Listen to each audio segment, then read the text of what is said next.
Hey guys, this is Comic Uno and Comic Frontline, and today I'm doing Comic Uno episode 203, and this is a show where I review all the comics I've read this week in one show. We go worst pick of the week to best pick of the week and everything in between. So let's get started. I have about 21 books. It's a regular week for me. It's been a little lighter for the last week, but we are back with a regular set of books. Also guys, sorry for the echo in this room. Next episode I'll be back in my regular set. This is just the least echoey room here. So let's get started though. Number 21, which is Edge of Venomverse issue 4. I really didn't like issue 3. I liked the Gwenpool issue and I enjoyed the Laura issue, but this issue, I'm not a big Old Man Logan fan, but even if I was, I feel like it doesn't give us much Venom.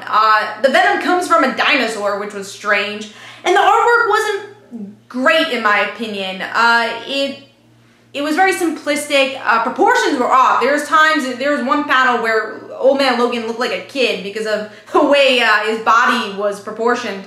Just was not a great issue for me. Very skippable. Unless you're a huge Old Man Logan fan, I just think this is skippable. So 1.5 stars. Now moving on to number 20, which is Action Comics issue 985. So this issue, I just felt like it was very fillerish. It's Superman, just being busy and his family wanting him back home and teaming up with Lex Luthor, who turns on him in the end. I mean, I guess it's cool that hero Lex Luthor and Superman are teaming up, but just the way it's set up wasn't the greatest. We have Alexa's voiceover, but I felt like, maybe because of the artwork too, I didn't really like the artwork. I thought it was very bulky and just the lack detail. So I didn't love the artwork, but yeah, it was just hard to get into the story, and it was so obviously filler because we are going to get into the Oz story for the next arc. So moving on, so Action Comics got 2 stars. Moving on to number 19, which is Rose issue 5. And I just couldn't get into this universe as much as I want to because I love Meredith Finch's writing. I do like Rose as a character, but it's a slow burn, very much talking about the world and setting up the world. So if you like medieval type magical things, I think you're going to really like it. I do like the art, but I think I'm going to move this digitally just because it's not exactly my genre that I usually like. But again, I always love supporting Meredith Finch. Now moving on to number 18, where I really liked the last issue, but this one I thought was more lackluster, and that's All New Wolverine issue 23. So with this issue, less Gabby, which was disappointing, because Gabby definitely made the last issue. And more of this exposition of the virus, which I wasn't as interested in. Also the artwork was very, again, bulky and not detailed as well as I wanted it to be. There's times where faces weren't shown. I just didn't really like the art style or even the coloring. It just didn't mesh well for me. So overall, I gave this 2.5 stars. I'm a little confused, not confused, I guess confused how to feel about Gabby becoming a brood. So we'll see where that goes. But yeah, I think it tied in too much with the virus, and I was kind of over with that story. Moving on to number 17, which is Supergirl, issue 12. Story's still not there for me. It's Supergirl, not being able to control her power. She's hallucinating, which I guess was interesting, but the colors are so damp. Even though the artwork has changed for the better, it's less blocky and less like triangle-like, their faces. I like that, but the coloring is still like this damp color that just doesn't work for Supergirl. So, still not loving the world of Supergirl, but I guess there's small improvements for this book with the art change. That's number 17, and I gave that 2.5 stars. Moving on to 16, which is Batgirl and the Birds of Prey, issue 13. And this issue, it's just a regular team up between the Birds of Prey, Poison Ivy, and Catwoman, which by the end was cute, like, Black Canary's having fries, and Catwoman tries to steal them, so I thought that was kind of like a cute scene. But it's very much going through the motions type issue, and I did not care for the exposition Poison Ivy storyline. But by the end, I think it's going in a better direction, where Barbara's Oracle looks like for an arc, and what's his name? The other Oracle, he is teaming up with Calculator, so we're kind of seeing him going a darker path, and the Birds of Prey kind of pushing him away, which was good. And I guess Poison Ivy and Catwoman are teaming up with them. I don't know where that's going, but I like the ending. Artwork was inconsistent. I like the first artist, who's the regular artist with Birds of Prey, but then you kind of have this simpler art in the second half, where everyone's smiling for some reason. So I gave that 2.5 stars. That was number 16. 15, really disappointed with this book. I usually love this one, but there was no plot progression here, and that is Hulk issue 9. Jen was hardly in the issue, and when she was, the artwork, there's two artists here, the artwork made her look like a different character, and her assistant looked like a completely different character. I didn't even catch she was the assistant until 2 panels in, because the artwork just was not consistent at all. And yeah, the story just focuses on Oliver, who's the chef turning into a monster, and his personal life, which we already knew about. We already know about his personal life. So to focus on a character who's not the main character and his personal life and kind of repeating different aspects of his character, it just wasn't entertaining and not what I like from this book, which is the personal narrative of Hulk, which only seeps in through this book of her saying, oh, I could relate to Oliver because I'm a monster too. Do I want to be a hero? Do I not want to be a hero? There's a few panels of that, but not enough to make the issue. And again, the inconsistent art made this issue really messy. So Hulk issue 9 gets 2.5 stars. Moving on to 14, which is the Amazing Spider-Man issue 31. Solid artwork by Amininen. I can never pronounce his last name.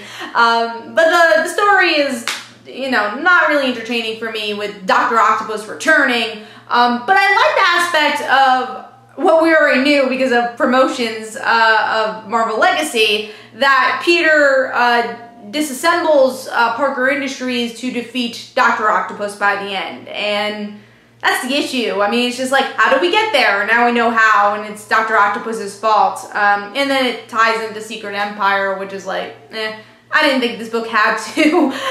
So I gave it 2.5 stars. I'm still not really enjoying the storyline of Parker Industries or Dr. Octopus, but at least I guess it made the fight a bit more interesting, how they're starting to disassemble Parker Industries and Peter Parker's as a person instead of just Spider-Man.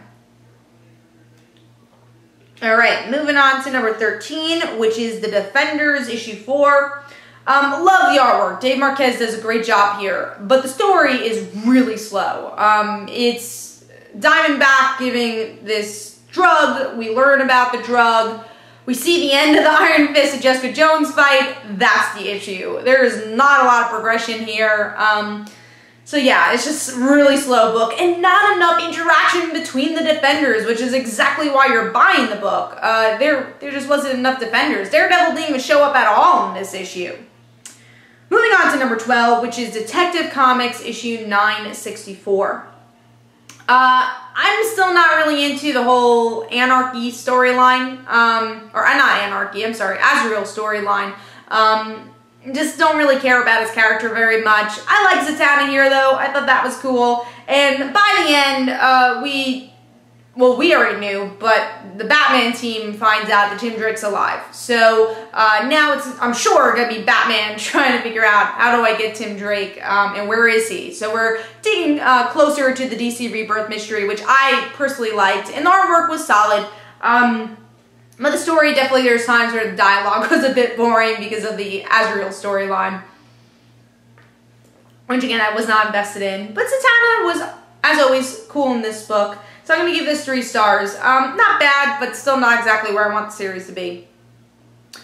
Alright, Titans issue 14 is number 11 for me. And this issue, I liked the Aqualad magic thing. It's cool that they brought that aspect to the character in the issue. And I call the ending, which is that Nightwing was going to be the traitor, and we find that out in the end of the issue. But once again, I think this book has a hard time at balancing the characters because they don't interact as a team. They're kind of interacting as individuals, and it doesn't really work in this issue. Artwork is not totally my thing. I think sometimes it gets a little messy, but It's an okay issue, some good character moments, but still not the team book I want. So that is number 11. Moving on to number 10, which is Secret Empire issue 8. Still not totally invested as an event for this book, but I like this issue a bit more because the artwork is a bit more consistent.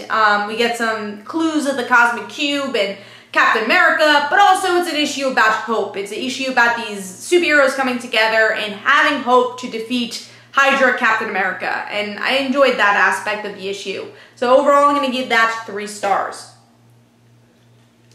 Moving on to the next issue, or the next number, which is number 9, and that is Red Sonja issue 7. I like this book just because it's Red Sonja in our world, and that's interesting. But the setup for this issue is very slow. It's Red Sonja going into this biker bar. It's like, I'm gonna be a hero, which is cool. But it's just kind of a filler storyline to get to, I guess, Red Sonja's mission. Teaming up with the girls and kind of finding herself as a hero. Artwork still is inconsistent at times, but I kind of like the style. I just wish some of the facial expressions were more consistent. So I'm going to give this 3 stars. Moving on to number 8, which is Justice League Power Rangers issue 5, which has been delayed for a little while. But I like this book. It's just fun to see these characters team up. And it's really the Justice League helping out the Power Rangers to get their coins and to convince the UN, hey, let's help you because, you know, Zed and Brainiac want to take over these worlds. Let's help out. Artwork, love the Saturday morning cartoon feel to the book, and just some fun character moments that you want from this crossover. And Tom Taylor really knows the voices of all these characters, so I'm going to give this 3.5 stars. Moving on to number 7, which is Jean Grey issue, what are we up to? Issue 5. And I had a fun time with this issue, even though it's very much the same thing with every story, where it's Jean Grey teams up with someone to learn more about herself. For some reason, because of Hopeless's voice, it's still fun. And you really get to hear the voice of not just Jean, but also the other character, which is Psylocke in this issue, and then next issue will be Doctor Strange. And Psylocke doesn't get enough love, and a lot of times when she's in a book, they never know her voice because she's so inconsistent as a character. So it's nice to really hear her voice and train Jean in this issue. So I had a fun time with this one. Artwork, I feel like there's times where Jean's lips looked really big for some reason, but I do like the style of the art, and I thought it was a solid issue, so I'm going to give this one 4 stars. Alright, moving on to number 6, which is Mr. Miracle issue 1, and I think this would be higher if I knew more about the New Gods and the Mr. Miracle's past, but I really enjoy Tom King's voice for this character. And the artwork is gorgeous too, kind of like the staticky look to the book, because we are seeing that Mr. Miracle is not a reliable narrator. We're seeing that he tried committing suicide in the beginning of the book, so he's not in the best mental state, and it's really this issue looking at his mental state. I liked Big Barter here, and it's a very human aspect to this book about gods. And I love that page where we hear the story about, you know, a student drawing God, and the teacher says, oh, well, we don't know what God looks like. And he says, well, I do. You're going to find out. Really like that. I feel like it weaved into this storyline and Mr. Miracle's character well. So I'm going to give this 4 stars. Alright, moving on to number 5, which is Kill or Be Killed, issue 11, which I do think the story progresses a bit more here, because we get to see Dylan give up on being this vigilante. He feels like, oh, well, this demon doesn't exist. He was just in my dad's drawings. But maybe his dad also saw those demons when he's alive, and he realizes that once he gets sick again and he has to kill people again. So really interesting to see Dylan like be a normal person for a little while and then realize, I can't be normal. And what I really like about this book is that we don't know. We don't know if this demon is real or not. We're in Dylan's position because he's an unreliable narrator. We only know what Dylan is telling us. So really like the way this book is written. I love the narration where it's like, oh, well, how did I end up here? And I love that whole opening of this future narrator and how he's telling the story is really cool. So I gave this 5 stars.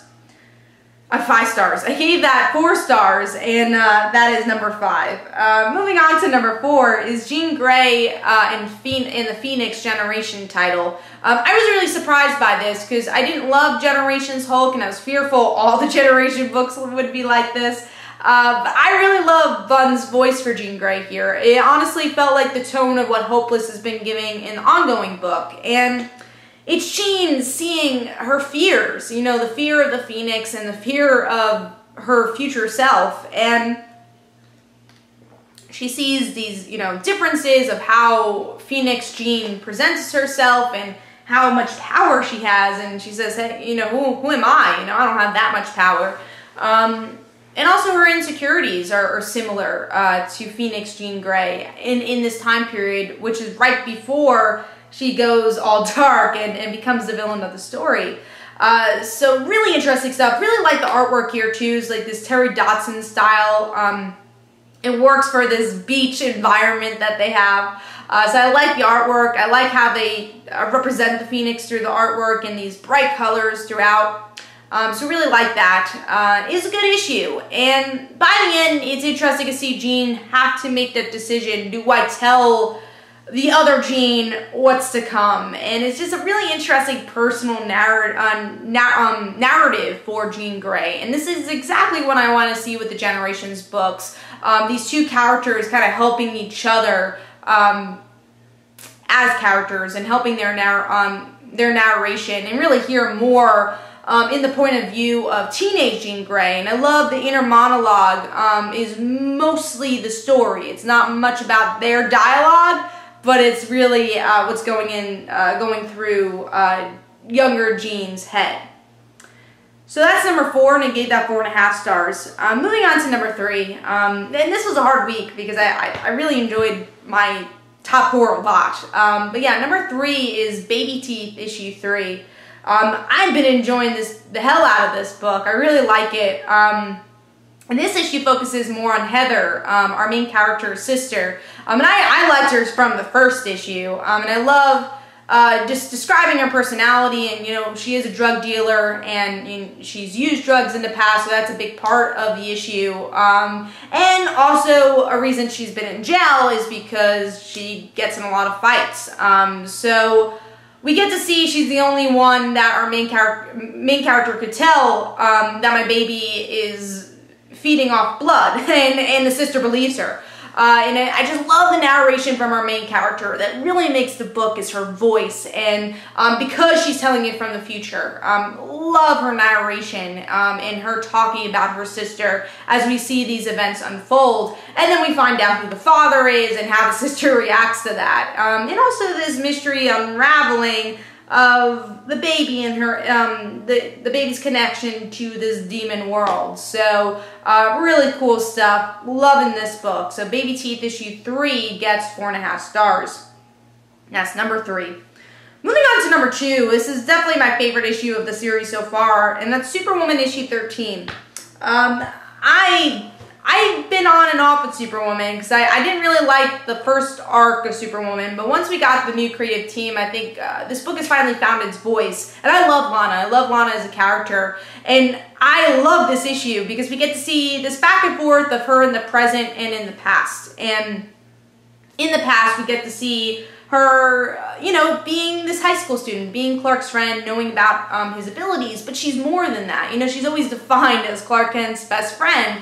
But we see that she wants to be a little bit rebellious. And the reason why is that she has this necklace from her grandfather that is red kryptonite, and it's affecting her. And that is affecting her in the present, and the only person left to save her is Lex Luthor, of all people. And he brings in Supergirl, which is great if you read the Supergirl run before the New 52, which is that Lana was kind of Supergirl's guardian for a really long time, and they were really good friends. So I like that it's going to be Supergirl who has to kind of convince Lana not to do these things. And we're also unraveling the mystery of how she was able to keep her powers. It's not just like, oh, she's able to keep her powers, let's move on. It's cool that we're actually digging deeper into that mystery. Love the issue. And hopefully the series kind of continues with this. And I love that it goes back to Lana's roots, which I feel like is really important. So I'm going to give that 4.5 stars. That is my number 2. Number 1 is Miss Marvel, issue 21. Really back in the game with Miss Marvel with this one. And we get the reveal of who this villain is, who is under that mask, who's teaming up with Jailbreak, and that is Josh. And we learn his motives in this issue of why he did this, because he felt like he didn't have any friends. We learn about his insecurities, and Miss Marvel realizes, is this my fault? Like, I didn't listen to him enough. He was too much of this background character, which I think is an interesting narrative, that Josh easily could be a background character, but is getting this time to shine. So Miss Marvel decides to reveal her identity, and, you know, this might be a great decision and allow Josh to be a hero, or a bad decision. This might be the completely wrong person to tell that you are Miss Marvel. The second person that she tells is Josh, of all people, not Nakia or Zoe, you know, her good friends. She tells Josh because of the heat of the moment, and that Josh was able to open up to her. Also, there's this awesome social commentary between her brother and the other Inhumans/mutants that were captured from Jailbreak. So I love how organically that social commentary is. And it's a very strong social commentary. So overall, I gave this 4.5 stars. I really enjoyed it. Artwork is really solid. So definitely pick this one up. I enjoyed it, and I can't wait to read the next issue to see where Josh's character goes. And just in general, see where his character goes and how that affects Kamala. So I gave that one 4.5 stars, and that is Comic No episode this week. Hopefully you enjoyed, and of course I'll have a new episode next week. So this is Comic No Comic Frontline. Don't forget to follow me on Twitter. Don't forget to like my Facebook page. Also, description below, there are links to my comic book, Like Father, Like Daughter. And don't forget to like the Facebook page of Like Father, Like Daughter. I'll see you guys later. Bye.